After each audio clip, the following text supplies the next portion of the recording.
یہ دونوں ابھی تک یہاں کیا کر رہی ہیں؟ میں نے تم سے کہا تھا کہ انہیں جلدی سے ہوٹل پہنچاؤ، وہاں شو شروع ہو چکا ہے، اگر یہ لیٹ ہو گئی تو انٹری نہیں ملے گی اور پھر تمہاری میم اس پر آنسو بہاتے مجھے پریشان کرے گی۔ وہ ان دونوں کی طرف دیکھتے ہوئے جوزف سے پوچھ رہا تھا اور وہ اس کی آنکھوں میں شکوہ نہیں دیکھ سکتا تھا۔ بہت گہرا رشتہ تھا اس کے ساتھ۔ ظالم ہان پہلے درد دیتے ہیں اور پھر اپنے دیے گئے دردوں پر پچھتاتے ہیں۔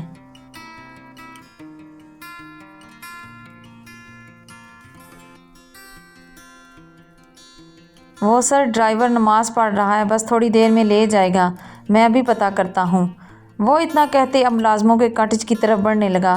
جوزف، ادھر کدھر جا رہے ہو؟ اپنے کمرے میں جاؤ اور جا کر میڈیسن لے کر سو جاؤ اور جتنی جلدی ہو سکے ٹھیک ہو کر امریکہ پہنچو۔ میں نے تمہارا بندوبست وہاں کروا دیا ہے، مجھے وہاں تمہاری ضرورت ہے۔ وہ اتنا کہتے اپنی گاڑی کی طرف بڑھنے لگا۔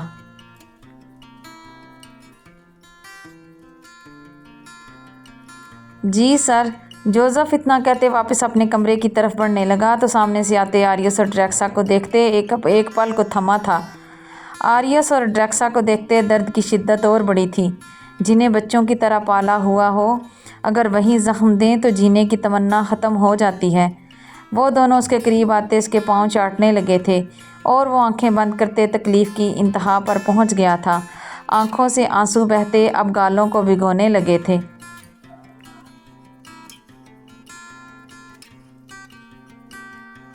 جوزف نے گالوں کو رگڑ کر صاف کرتے، نیچے جھکتے ان کے سروں پر ہاتھ مارتے ان کے بالوں کو سہلایا تو انہوں نے سر اٹھایا۔ ان کی آنکھوں میں اس وقت آنسو دیکھتے وہ زخمی ہنسی ہنستے اٹھ کھڑا ہوا۔ دونوں ہی کم وقت اسے زخم دیتے پچھتا رہے تھے۔ کیسا رشتہ تھا ان سب کے بیچ میں! اگر بات اس کی نہ ہوتی تو جوزف، تجھے تکلیف دینے کا میں سوچ بھی نہیں سکتا۔ جنگکوک خانزادہ کی سرد آواز سنتے جوزف نے زخمی مسکراہٹ کے ساتھ اسے دیکھا۔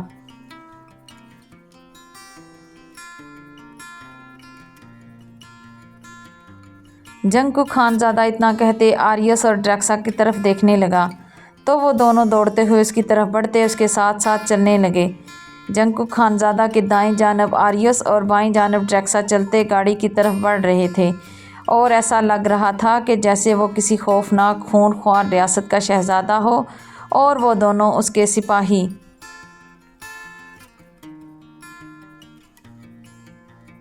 سناہل نے آریس اور ڈریکسا کے خوفناک روپ دیکھتے بمشکل اپنے لرزتے وجود پر قابو پایا تھا۔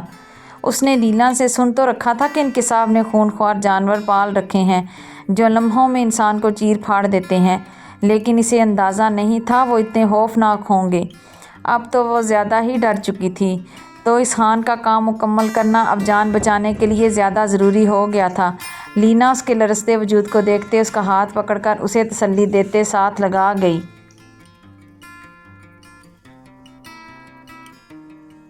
جنگکوک خانزادہ گاڑی کے قریب گیا تو ڈرائیور نے گاڑی کا پچھلا دروازہ کھولتے ہوئے سر جھکایا۔ جنگکوک خانزادہ اسے گاڑی کی پچھلی سیٹ پر لٹاتے ہوئے دوسری سائیڈ سے اندر بیٹھتے اسے اپنے حصار میں لے گیا۔ ڈرائیور نے دونوں دروازے بند کرتے ڈرائیونگ سیٹ کی طرف بڑھتے گاڑی سٹارٹ کی۔ آریس اور ڈریکسا کو دوسری گاڑی میں بٹھایا گیا اور دونوں گاڑیاں مین گیٹ سے نکلنے لگیں۔ سب نے سکھ کا سانس اندر کھینچتے ہوئے رب کا شکر ادا کیا۔ چلو تم لوگ جلدی سے نکلو اب، انہیں شکر عطا کرتے دیکھ جوزف نے انہیں گھور کر دیکھتے سرد لہجے میں حکم دیا، کیونکہ ڈرائیور اب اپنے سر سے ٹوپی اتارتے ہوئے گرم جیکٹ پہنتے دوڑتے ہوئے گاڑی کی طرف بڑھ رہا تھا۔ یہی رعب اگر خان کے سامنے دکھائے تو مان جاؤں گی کہ مرد کا بچہ ہے تو۔ لینا اتنا کہتے نحوت سے سر ہلاتے گاڑی کی طرف بڑھی اور وہ سرد نظروں سے اسے گھورتے ہوئے اپنے کمرے کی طرف بڑھنے لگا۔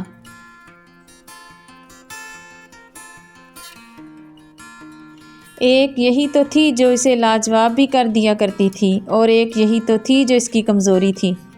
اسی کی وجہ سے تو زندگی اسے آسان لگتی تھی، لیکن یہ ظالم لڑکی اس سب سے جان بوجھ کر انجان بنتی تھی۔ وہ اپنے کمرے میں داخل ہوتے دروازہ لاک کرتے بیڈ کی طرف بڑھتے اب سوچ رہا تھا کہ کیسے وہ لینا کو ساتھ چلنے کے لیے منائے یا پھر کیسے وہ خان سے بات کرے۔ جان، اب میں جاؤں، اجازت ہے؟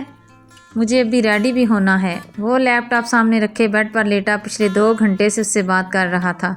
اور اب جانے کی اجازت مانگ رہا تھا۔ ہائے رے یہ محبت! اتنی جلدی وہ پریشان ہوتے ہوئے بولی تھی۔ ہاں جانا ہوگا کیونکہ باہر میرے دوست کب سے میرا ویٹ کر رہے ہیں، وہ مسکراتے ہوئے بتانے لگا تھا۔ دل خوشی سے جھوم کر ناچنے کو کر رہا تھا اس کی محبت کو پا کر۔ آپ کے دوست کیا مجھ سے بڑھ کر ہیں ہان؟ مہک نے پلکیں سکیڑتے ہوئے دبی ہوئی خفگی کے ساتھ پوچھا تھا، آواز میں وہی نروٹھا پن جو دل کی ساری ہلچل چھپا نہیں پاتا۔ تاہیانگ خانزادہ ایک لمحے کو ساکت ہوا تھا، اس کی نگاہیں مہک پر ٹھہریں جیسے وہ اس کی ہر دھڑکن پڑھ لینا چاہتا ہو۔ پھر وہ آہستہ سے بولا مگر لہجے کا وزن مہک کے دل تک اتر گیا تھا۔ آپ سے بڑھ کر؟ مہک، آپ سے بڑھ کر تو میرا اپنا آپ بھی نہیں ہے، دوستوں کی تو کیا ہی حیثیت۔ اس کے لہجے میں جو سچائی تھی وہ اس کے نروٹھے پن کو بھی خاموش کروا گئی تھی، جیسے اس کے دل نے ایک لمحے میں ہار مان لی ہو اور سکون بھی پا لیا ہو۔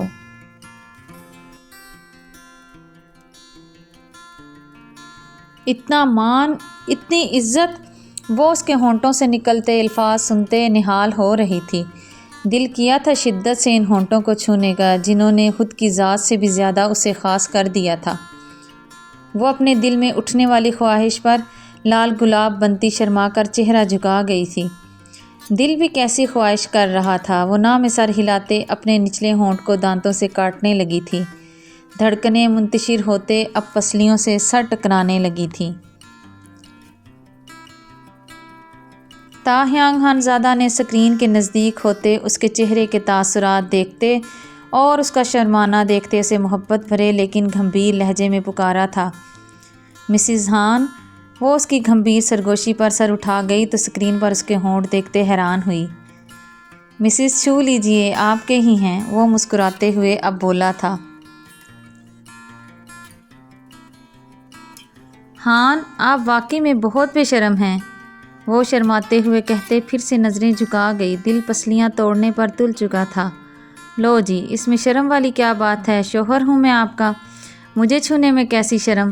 وہ اب چہرے پر خفگی بھری مسکراہٹ سجائے پوچھ رہا تھا۔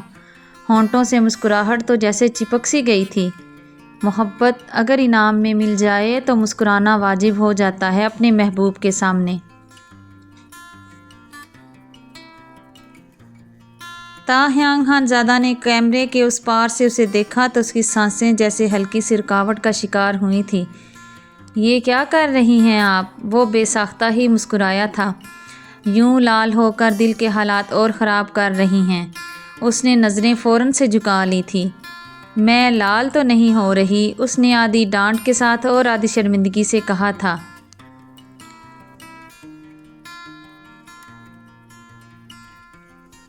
ہاں بالکل، تاہیانگ خانزادہ نے گہری نظر ڈال کر اسے جواب دیا تھا۔ سارا پیرس بھی اتنا نہیں کھلا ہوگا جتنا آپ اس وقت کھل کر گلاب بن رہی ہیں۔ اس کی گھمبیر لہجے میں کہی گئی بات سنتے مہک کا دل پھر سے زور سے دھڑکا تھا۔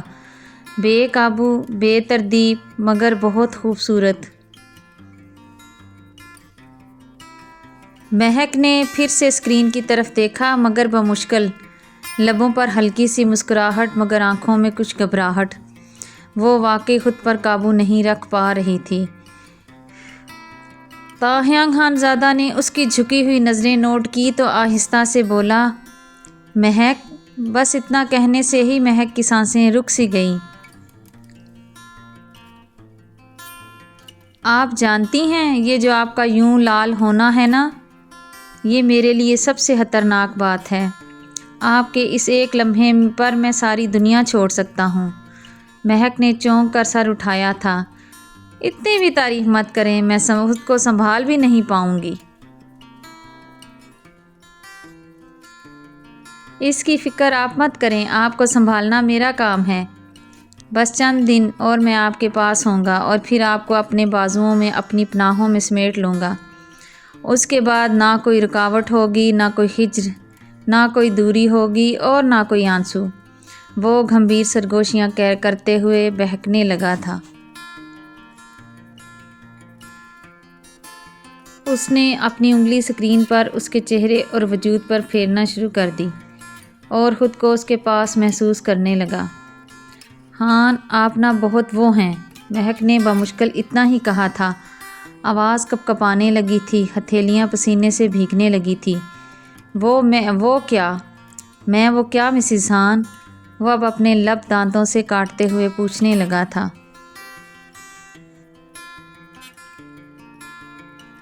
ہان آپ، وہ اٹک کر کچھ کہنے کی کوشش کرتی، اس کی دھڑکنیں منتشر کر رہی تھیں۔ شرماتے ہوئے جان نکالتی ہیں میرا دل کرتا ہے سب چھوڑ کر آپ کے پاس آ جاؤں۔ اب بتا بھی دیں کہ میں وہ کیا ہوں۔ وہ اس کے ہونٹوں پر ہونٹ رکھتے گمبھیر سرگوشی کرتے بولا۔ ہونٹ سکرین کو چھو کر پیاسے ہو چکے تھے، سینے میں پنپتے جذبات اب دہکنے لگے تھے۔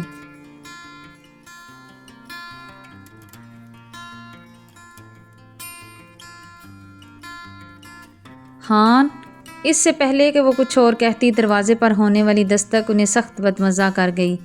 کیا ہے؟ وہ غصے سے لال انگارا ہوتے دھاڑتے ہوئے بولا تو مہک نے مسکراتے ہوئے اس کو دیکھا، جس کا موڈ اچھا خاصا بگڑ چکا تھا۔ اس کے چہرے پر شرارتی مسکراہٹ دیکھتے تاہیانگ خانزادہ نے اسے وارن کرنے والے انداز میں گھورا اور دروازے کی جانب بڑھا۔ یہ دیکھ، یہ کوئی لوکیشن سینڈ کی گئی ہے، شاید کسی ہوٹل کی ہے۔ دروازے پر کھڑے شگا نے فون اس کی طرف بڑھاتے ہوئے کہا تھا۔ تاہیانگ خانزادہ نے اس کے ہاتھ سے اپنا فون لیتے دیکھا تو چہرے کے تاثرات پل میں دہکے تھے۔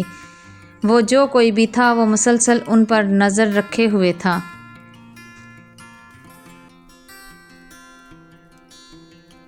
تاہیانگ خانزادہ نے دروازے پر زور سے مکہ مارتے ہوئے سوچا، وہ آخر ہے کون جس پر ایک پل کے لیے شک ہوا تھا؟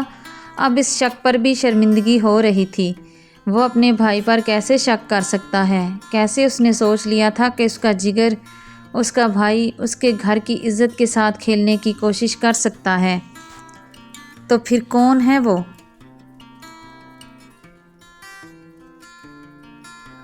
تم لوگ گاڑی نکالو، میں 1 منٹ میں آیا۔ وہ اتنا کہتے فون جیب میں ڈالتے واپس سے لیپ ٹاپ کی طرف بڑھا۔ مہک ابھی بھی لال سرخ چہرے کے ساتھ اسے ہی دیکھ رہی تھی، لیکن اب چہرے پر مسکراہٹ کی بجائے پریشانی واضح تھی۔ کیا ہوا ہان؟ کچھ کلو ملا؟ مہک نے پریشان ہوتے ہوئے پوچھا تھا۔ ہاں، ایک لوکیشن سینڈ کی گئی ہے، وہاں جا کر ہی پتہ چلے گا۔ وہ لیپ ٹاپ سامنے ڈریسنگ ٹیبل پر رکھتے اب کبرڈ کی طرف بڑھتے ایک پیکٹ نکال کر کھول رہا تھا۔ کہاں کی لوکیشن ہے؟ مہک کی آواز اب روندنے لگی تھی۔ اسی ہوٹل کی جہاں سندس کا فیشن ڈیزائننگ کا کمپٹیشن ہو رہا ہے۔ وہ اتنا کہتے شرٹ کے بٹن کھولنے لگا تھا۔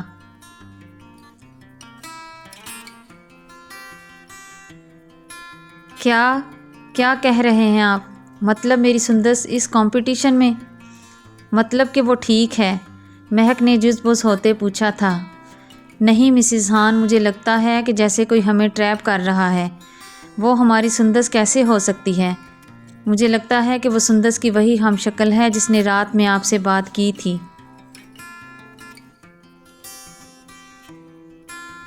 یا پھر ہو سکتا ہے کہ آپ کی بات سچ ہو اور وہ ہماری سندس ہی ہو، کسی نے ہماری شادی روکنے کے لیے یہ سارا کھیل کھیلا ہو۔ وہ کچھ سوچتے ہوئے بولا تھا۔ اسے اب اپنے باپ اور لیلا پر بھی شک ہو ہی گیا تھا۔ کوئی ثبوت، کوئی کلو نہیں مل رہا تھا، اسی لیے ڈائریکٹ الزام نہیں لگا سکتا تھا، لیکن سینے میں ایک آگ دہک رہی تھی۔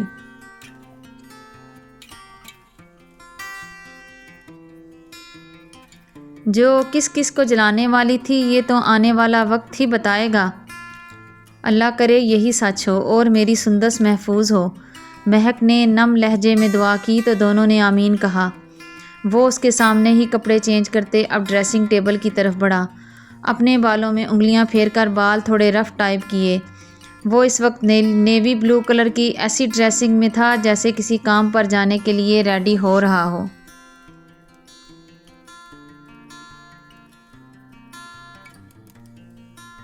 ہان، کیا صفائی کرنے کے لیے جا رہے ہیں؟ وہ اسے دیکھتے حیران ہوتے پوچھنے لگی تھی۔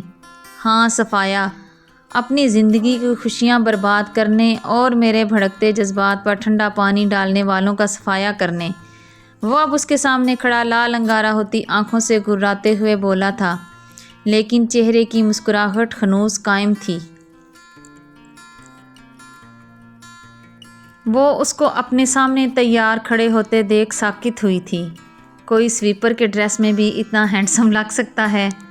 وہ ذہن میں سوچتے ہوئے اسے یک ٹک دیکھے ہی جا رہی تھی۔ ہاں، اس کا ہان وہی تو ہو سکتا ہے اتنا ہینڈسم۔ وہ چاہے جس بھی ڈریس میں ہو، چاہے وہ پھٹے پرانے کپڑوں میں ہی کیوں نہ ہو، وہ پھر بھی اتنا ہی وجیح اور اتنا ہی کول اور اتنا ہی ہینڈسم لگے گا جتنا کہ وہ برانڈڈ کپڑوں میں لگے گا۔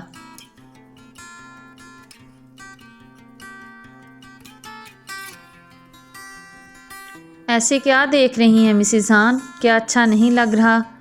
اگر نہیں لگ رہا تو کال بند کر دیں، کیونکہ مجھے اسی حلیے میں وہاں انٹر ہونا ہوگا، ورنہ مجھے کوئی بھی پہچان سکتا ہے، جس پر وہ لوگ الرٹ ہو سکتے ہیں۔ مجھے ان پر پیچھے سے نظر رکھتے پہلے معاملے کو سمجھنا ہوگا اور پھر وار کرنا ہوگا۔ وہ اس کے چہرے کے بدلتے تاثرات دیکھتے ہوئے کہنے لگا تھا۔ چہرے پر دبی دبی مسکراہٹ ابھی بھی موجود تھی۔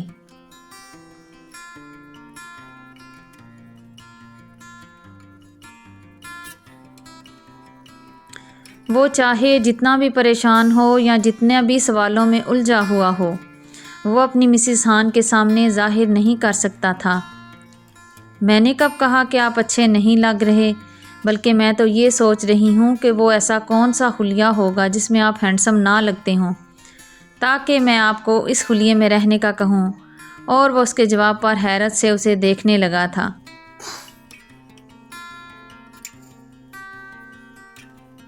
تاکہ وہ چڑیل آپ کو اس حلیے میں دیکھ کر آپ سے دور ہو جائے اور پھر ہم سکون سے رہ سکیں، وہ منہ چڑھاتے ہوئے بولی تھی۔ اور تاحیاں خانزادہ اس کے جواب پر کہا لگاتے ہوئے اسے دیکھنے لگا تھا۔ اس کا جیلس ہونا بھی جان لینے کے مترادف تھا۔ اچھا لگتا ہے، وہ زبان دانتوں تلے دباتے ہوئے بولا تھا۔ کیا؟ وہ سوالیہ نظروں سے اسے دیکھتے ہوئے پوچھنے لگی تھی۔ آپ کا یوں جیلس ہونا؟ وہ اس کی ہیزل آنکھوں میں دیکھتے ہوئے گھمبیر لہجے میں بولا تو وہ اسے گھور کر دیکھنے لگی۔ اور ان ہیزل آنکھوں سے گھور کر دیکھنا، اور یہ جب غصے سے لال ہوتی ہیں تو دل کرتا ہے شدت سے چوم لوں انہیں، جو گھورتے ہوئے بھی مجھے ہی دیکھتی ہیں۔ مجھے ان میں اپنا عکس دیکھنا اچھا لگتا ہے۔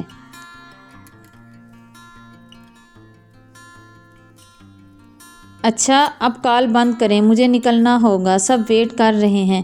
وہ اسے دیکھتے بولا تو کال بند ہوتے ایک دوسرے کی نظروں سے اوجھل ہونے کا سوچتے ہوئے ہی دل کی دھڑکن رکی تھی۔ اوہوں، وہ نہ میں سر ہلا گئی تھی۔ مسز ہان، بہت بھوک لگ رہی ہے، میں نے غصے میں ابھی تک کھانا بھی نہیں کھایا۔ وہ اب پیٹ پر ہاتھ رکھتے منہ بناتے ہوئے بولا تھا۔ کیوں؟ کھانا کیوں نہیں کھایا؟ وہ پریشان ہوتے ہوئے پوچھنے لگی تھی۔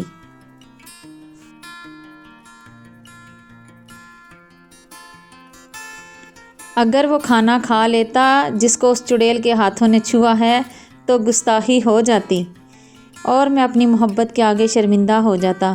وہ لہجے میں محبت کا جہاں آباد کیے اسے دیکھتے بولا تو وہ اس کی باتوں میں پھر سے کھونے لگی تھی۔ وہ واقعی میں ساحر تھا جس کے لفظوں کے سحر میں کھو کر وہ سب کچھ بھول جاتی تھی۔ اب میں جاؤں؟ بہت بھوک لگ رہی ہے، وہ پھر سے اجازت مانگنے لگا۔ وہ مسکراتے ہوئے اداس آنکھوں سے اجازت دے گئی اور وہ اسے فلائنگ کس دیتے ہاتھ ہلاتے بائے بولنے لگا۔ اور ہاں، اب آپ بھی تھوڑی دیر کے لیے سو جائیں، وہاں تو تھوڑی دیر میں صبح ہونے والی ہوگی، پھر یونی بھی جانا ہوگا۔ وہ اتنا کہتے اسے ایک بار پھر سے فلائنگ کس دیتے، کال بند کرتے، لیپ ٹاپ آف کرتے ہوئے کمرے سے باہر نکل گیا۔ باہر نکلتے ہی اس کے چہرے کے تاثرات پل میں سرد اور سخت ہوئے تھے۔ وہ بھاری قدموں سے سیڑھیاں اترتے باہر کی جانب بڑھتے ہوئے اپنی گاڑی میں بیٹھ کر اپنے دوستوں کے ساتھ وہاں سے نکلتا چلا گیا۔ اور پیچھے، اگر تم اوپر کی جانب سر اٹھا کر دیکھو گے تو تمہیں اوپر کھڑکی میں ایک سایہ سا نظر آئے گا جو ہاتھ میں کافی کا کپ پکڑے باہر دور تک جاتی گاڑی پر نظر جمائے ہوئے اپنی جیب سے موبائل نکالتے کال ملا کر کان سے لگا گیا۔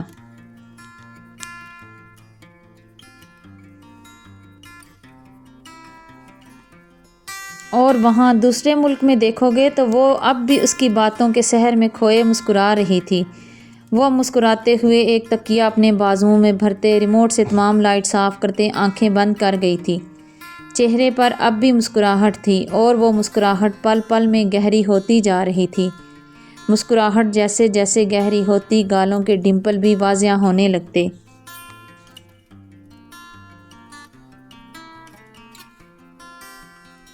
اور اب ایک اور ریاست کی طرف بڑھتے دیکھو تو ایک وجود جو ابھی تک ہوش کھوئے پڑا تھا، اور اس کے ساتھ ہی ایک وجود بیڈ سے ٹیک لگائے اپنے سامنے اسکرین کو گھورتے دہک کر لال انگارہ بنا ہوا تھا۔ ایک طرف کی اسکرین پر اندھیرا چھا گیا تھا تو دوسری طرف پر بھی تو اندھیرا ہی تھا، لیکن وہاں اب ایک وجود آنکھیں بند کیے چھوٹے چھوٹے سانس لے رہا تھا۔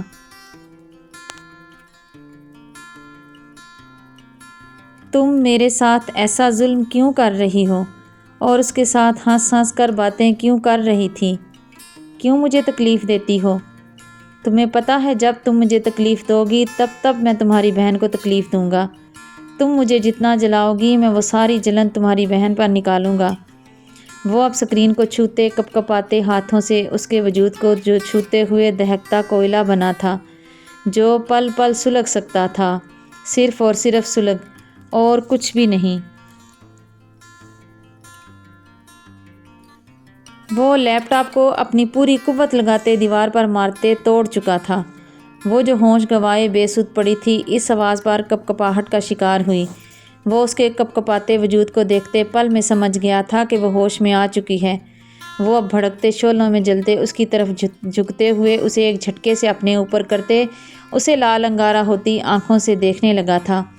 وہ اپنی آنکھیں بند کیے اس کے سینے پر سر رکھے کپ کپا رہی تھی۔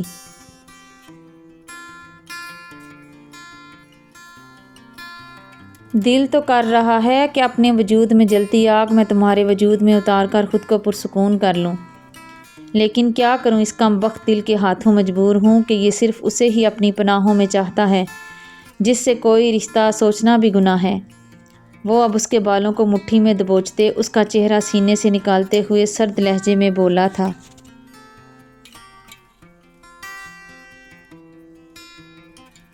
تو پھر دل کی بات مان لیتے نا، میری زندگی جہنم کیوں بنائی؟ وہ منہ میں بڑبڑاتے ہوئے بولی تھی، اونچی آواز میں کہتے جان سے ہاتھ دھونے پڑتے، اور اسے اپنی جان بڑی ہی پیاری تھی۔ میں نے تمہاری زندگی ابھی جہنم کہاں بنائی ہے، ابھی تو وہ جہنم بنانے والا ہوں۔ وہ اس کے چہرے پر اپنی گرم سانسیں چھوڑتے گررا کر بولا تھا، اور اس کے رہے سہے اوسان بھی خطا ہو گئے تھے۔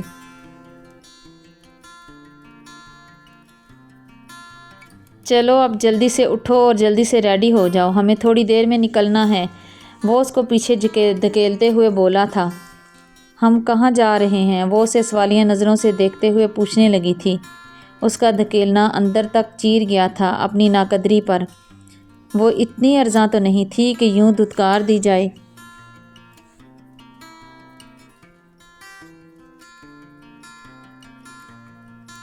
میرے گاؤں، وہیں جہاں سے اس سب کی شروعات ہوئی تھی۔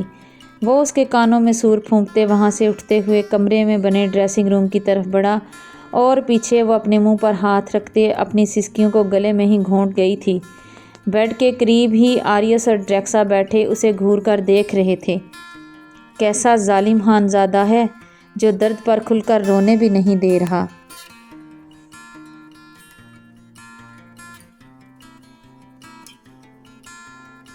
وہ جب ہوٹل میں پہنچے تو وہاں کی سخت سیکیورٹی سسٹم نے ان سے ان کی پہچان مانگی۔ سب اپنے اپنے گلے میں ڈلے کارڈز آگے کرتے اپنی آئیڈینٹیفیکیشن کرواتے اندر داخل ہوئے۔ وہ اپنے بھاری قدموں سے آگے بڑھتے پھیل گئے۔ کوئی ویٹر کے لباس میں تھا، کوئی سویپر کے، تو کوئی میڈیا والا بن کر یہاں آیا تھا۔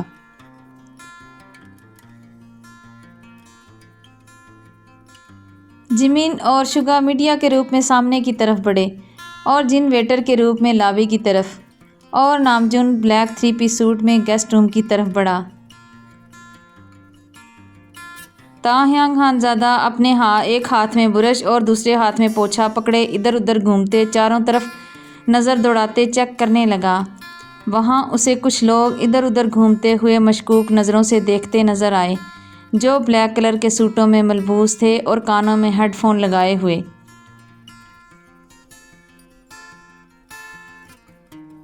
یہاں پر کچھ لوگ دکھ رہے ہیں بلیک سوٹ میں، کانوں میں ہیڈ فون تو ایسے ٹھونس رکھے ہیں جیسے ایک ایک لمحے کی خبر پہنچا دیں گے، اور مجھے گھور کر تو ایسے دیکھ رہے ہیں جیسے کہ کچا ہی چبا جائیں گے۔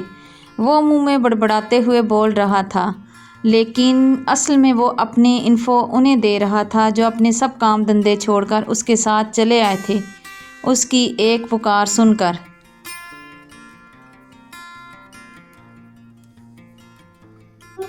ارے یار، تو ہے ہی اتنا سونا منڈا، تو وہ بیچارے کیا کریں؟ تجھے دیکھ کر تو میرا دل کر رہا ہے کہ تیرے گال چوم لوں اور تجھے چھپا کر رکھ لوں تاکہ تجھے کسی کی نظر نہ لگ جائے۔ پتہ نہیں تیری بیوی تجھ سے امپریس کیوں نہیں ہوتی، شگا نے شرارتی انداز میں کہتے اسے چھیڑ کر جلتے توے پر بٹھایا تو نامجن جمن اور جن نے نام سر ہلاتے یک زبان ہو کر کہا، یہ مرے گا سالہ۔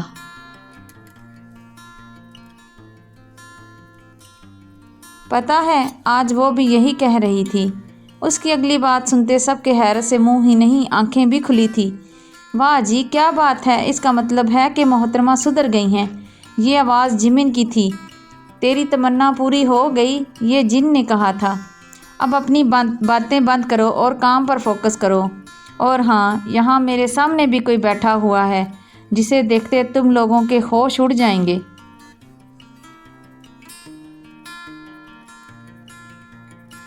کون ہے؟ نامجن کی بات سنتے چاروں نے یک زبان ہوتے پوچھا تھا۔ آ کر خود ہی دیکھ لو، لیکن ہاں احتیاط سے آنا، کسی کو شک نہ ہونے پائے، نامجن نے حکیمانہ لہجے میں کہا تھا۔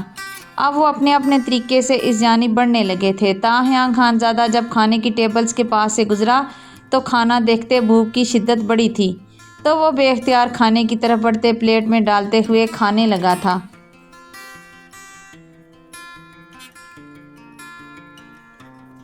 بھوک صرف ایک ہی ٹائم پر نہیں محسوس ہوتی تھی، جب جب وہ ساتھ ہوتی تھی۔ کیا واقعی سچ میں ایسا ہوتا ہے کہ جب آپ اپنے محبوب کے ساتھ ہوں تو آپ کو بھوک کا احساس تک نہیں ہوتا؟ کیا کسی کے پاس میرے سوال کا جواب ہے؟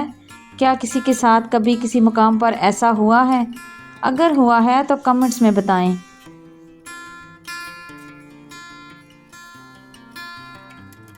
وی کدھر رہ گئے ہو؟ وہ بڑی رغبت سے کھانا کھا رہا تھا کہ فون سے آتی آواز سنتے تاحیاں خانزادہ نے کھانے کی پلیٹ ٹیبل پر رکھتے اس طرف دوڑ لگا دی، لیکن پھر سے واپس پلٹتے پلیٹ سے کچھ اٹھاتے اس طرف دوڑ لگا گیا۔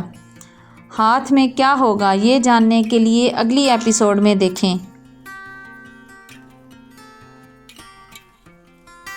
وہ جب ہال میں انٹر ہوا تو ہاتھ میں پکڑا ہوا برش زمین پر گرا، آنکھیں حیرت سے پھٹنے والی ہو رہی تھیں۔ اس کے ساتھ ساتھ سب کے منہ کھلے اور آنکھیں باہر آنے کو تھی۔ وہ سامنے بلیک اور گولڈن کلر کے امتزاج کے گاؤن پہنے اسٹیج پر بڑے کانفیڈنس کے ساتھ ریمپ پر کیٹ واک کر رہی تھی۔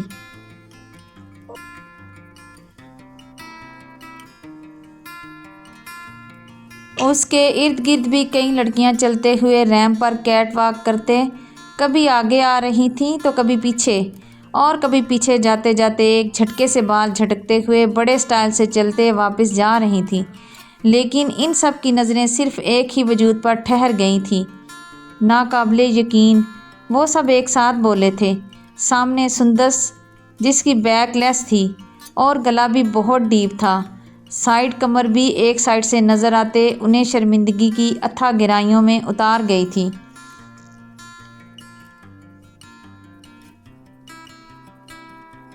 وہ اپنے سامنے تاحیاں خانزادہ کو دیکھتے ساکت ہوئی تھی، آنکھوں میں وحشت، غصہ، نفرت اور جذبات کا ٹھاٹھے مارتا سمندر۔ کیا کچھ نہیں تھا اس کی آنکھوں میں؟ وہ اس کی خاطر ہی تو اپنا اتنا بڑا داؤ کھیل رہی تھی۔ اگر چل گیا تو اس نے وعدہ کیا تھا کہ تاحیاں خانزادہ اس کا، اور اگر نہ چلا تو اس سے آگے وہ سوچ ہی نہیں سکتی تھی۔